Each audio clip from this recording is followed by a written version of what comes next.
Hello everyone, this is Saloni Nagpal and the topic which I am going to discuss for this video is Web API and Third-Party Integration. API का full form होता है application programming interface, जो कि use करते हैं हम दो या दो से ज़्यादा सॉफ्टवेयर्स को कनेक्ट करने के लिए। API जो होता है वो एक इंटरमीडिएरी है between two softwares for data transfer. अगर मुझे दो या दो से ज़्यादा सॉफ्टवेयर्स के बीच में डेटा ट्रांसफ़र करवाना है तो उसमें मैं API का यूज़ कर सकती हूँ। अगर एक सॉफ्टवेयर को दूसरे सॉफ्टवेयर का डेटा एक्सेस करना है तो वो डायरेक्टली नहीं कर सकता, इसलिए हम API को एज एन इंटरमीडियरी यूज करते हैं। जैसे एक यूजर इंटरफेस जो होता है वो एक एंड यूजर को और सॉफ्टवेयर के डेटा को कनेक्ट करता है, वैसे API जो होता है वो दो सॉफ्टवेयर के डेटा को आपस में कनेक्ट करता है। API बहुत ही पावरफुल एंड वर्सेटाइल मीन्स है जिसकी मदद से हम डाइवर्स सॉफ्टवेयर को कनेक्ट कर सकते हैं। अब वेब एपीआई भी एपीआई ही होता है, जस्ट वो एक वेब एप्लीकेशन में यूज होता है, either for a web server और for a web browser. Types of API, first है ओपन एपीआई। ओपन एपीआई जो होता है वो पब्लिकली अवेलेबल होता है, उसके फीचर्स पब्लिकली अवेलेबल होते हैं और जनरल पब्लिक उसे यूज कर सकती है विदाउट एनी रिस्ट्रिक्शन। इसमें कोई भी कीज का यूज नहीं होता है। सेकंड है इंटरनल एपीआई। इंटरनल एपीआई को प्राइवेट एपीआई भी कहते हैं और इंटरनल एपीआई पे रिस्ट्रिक्शन ये है कि इसे जनरल पब्लिक यूज नहीं कर सकती। ये एक पर्टिकुलर ऑर्गेनाइजेशन में ही यूज हो सकता है ताकि उनके सॉफ्टवेयर्स को कनेक्ट करा जा सके। थर्ड है पार्टनर एपीआई। पार्टनर एपीआई जो होता है वो डिजाइन किया गया है थर्ड पार्टी डेवलपर्स के लिए, ताकि वो किसी पर्टिकुलर ऑर्गेनाइजेशन के साथ कोलैबोरेट कर सके जिनका डेटा उन्हें एक्सेस करना है। पॉपुलर एग्जांपल्स अगर हम ले एपीआई की तो सबसे पहले आता है गूगल मैप्स। गूगल मैप्स की एपीआई बहुत सारी एप्लीकेशंस में यूज़ होती है जिनको हम अपनी डे टू डे लाइफ में यूज़ करते हैं। For example Zomato. जोमेटो में हमें जो मैप्स दिखते हैं वो जोमेटो के खुद के डेटाबेस से नहीं आ रहा है, वो आ रहे हैं गूगल मैप्स के डेटाबेस से।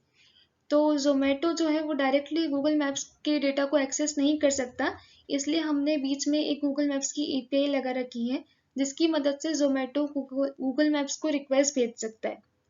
जोमेटो गूगल मैप्स की एपीआई को रिक्वेस्ट भेजेगा, एपीआई रिक्वेस्ट सेंड करेगी गूगल मैप्स को। अगर गूगल मैप्स परमिट करता है देन वो डेटा ट्रांसफर किया जा सकता है जोमेटो को। सेम है यूट्यूब की एपीआई। यूट्यूब भी अपनी एपीआई प्रोवाइड करता है स्पेशली वीडियोस के इंटीग्रेशन के लिए। अब एपीआई को यूज कैसे करना है?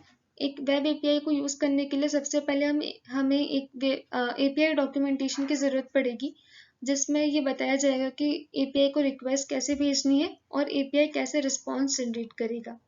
एपीआईज जो रहते हैं वो स्पेसिफिक यूआरएल्स एंड प्रोटोकॉल्स पे वर्क करते हैं डेटा को सेंड एंड रिसीव करने के लिए, इसलिए हमें एक प्रोग्रामिंग लैंग्वेज और एक टूल की ज़रूरत पड़ेगी ताकि हम एचटीटीपी रिक्वेस्ट को सपोर्ट कर पाए, ताकि हम इंटरेक्ट कर सके एपीआई से।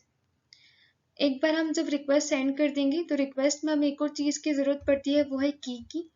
कीज जो रहती है वो ओपन एपीआई में यूज़ नहीं होती है, बट उसके अलावा जो एपीआईज हैं उनमें कीज की ज़रूरत पड़ती है।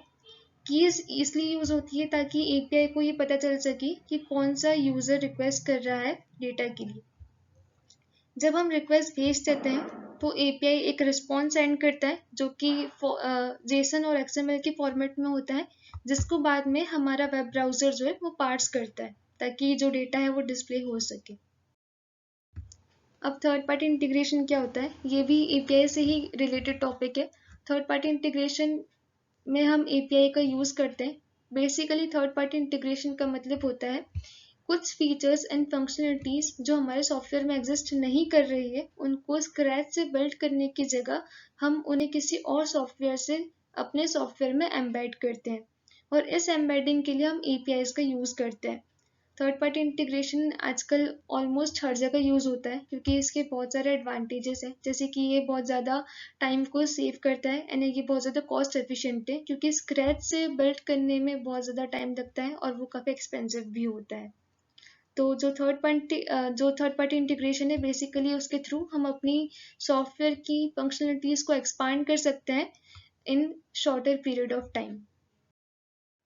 अब थर्ड पार्टी इंटीग्रेशन की नीड क्या है? सबसे पहले enhanced functionality, as I said before, कि ये हमारी सॉफ्टवेयर की एग्जिस्टिंग फंक्शनलिटी को इन्हांस कर सकता है in a shorter duration of time.